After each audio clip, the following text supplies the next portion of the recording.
bagaimana sebaiknya sikap umat menghadapi kebijakan-kebijakan pemerintah yang tidak adil ini. Silakan Ustaz. Penyakit umat yang paling mengerikan adalah penyakit tidak mau tahu. Aku tidak khawatir, kata Sayyidina Ali, aku tidak khawatir tentang baik dan buruk.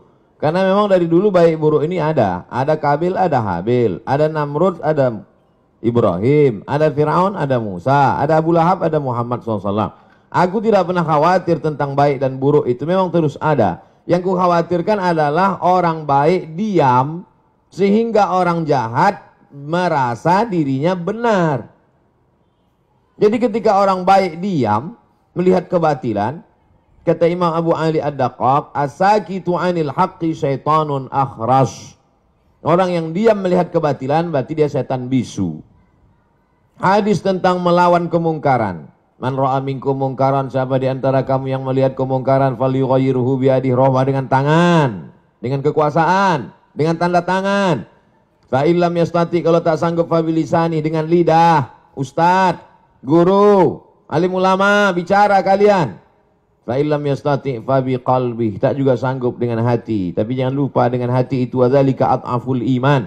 Itulah selemah-lemah iman. Saya tidak dengan tangan karena saya tak punya kuasa. Tanda tangan saya tak laku. Dulu masih berlaku di KRS. Sekarang tak jadi dosen pun tak laku lagi. Hanya untuk tanda tangan meresmikan masjid aja.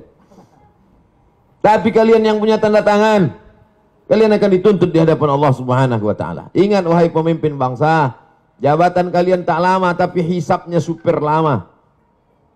Jabatan kalian sekejap tapi hisapnya amat sangat lama di hadapan Allah. Yauma yaqumul hisab. Pada hari itu ditegakkannya hisab.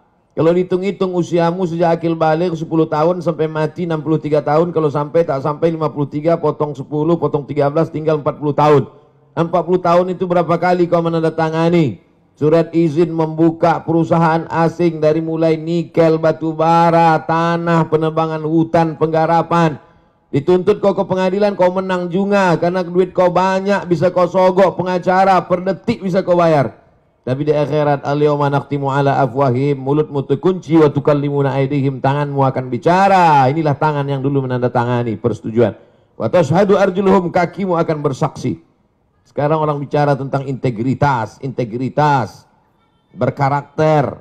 Inilah integritas. Oleh sebab itu tanggung jawab kita adalah jangan diam melihat kebatilan. Kita negara konstitusional. Undang-Undang Dasar 1945, Pancasila, Negara Kesatuan Republik Indonesia. Maka dalam koridor demokrasi bicara. Kalau tersendat di parlemen, turun ke jalan. Turun ke jalan itu adalah bagian dari demokrasi. Kita bukan negara monarki, tidak lagi di kerajaan Sriwijaya. Kita bukan kerajaan Siak Sri Indrapura. Kita adalah negara Kesatuan Republik Indonesia. Apa pesan Bung Karno? Bagi yang tidak setuju, bicara di parlemen. Orang yang duduk di parlemen itu siapa milihnya? Kita yang memilih mereka.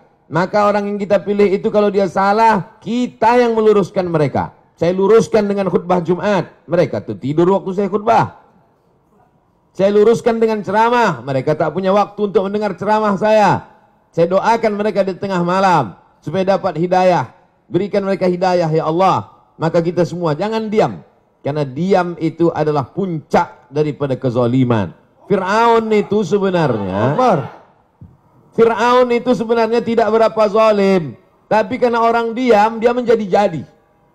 Sembelih semua anak-anak mereka. Diam, kalau sembelih-sembelih lah. Itu menjadi jadi dia. Inna Fir'auna wa Hamana. 6 kali disebut nama Haman. Haman itu bukan orang bodoh. Haman itu kalau hidup sekarang Profesor Dr. Haman. Cerdas dia, tapi kecerdasannya dipakai untuk menjunjung kekuasaan yang zalim. Umat ini dipuji Allah karena amar ma'ruf nahi mungkar. Kuntum khaira ummah. Kalian umat yang terbaik. Syaratnya apa? Ta'muruna bil ma'ruf wa tanhauna 'anil munkar.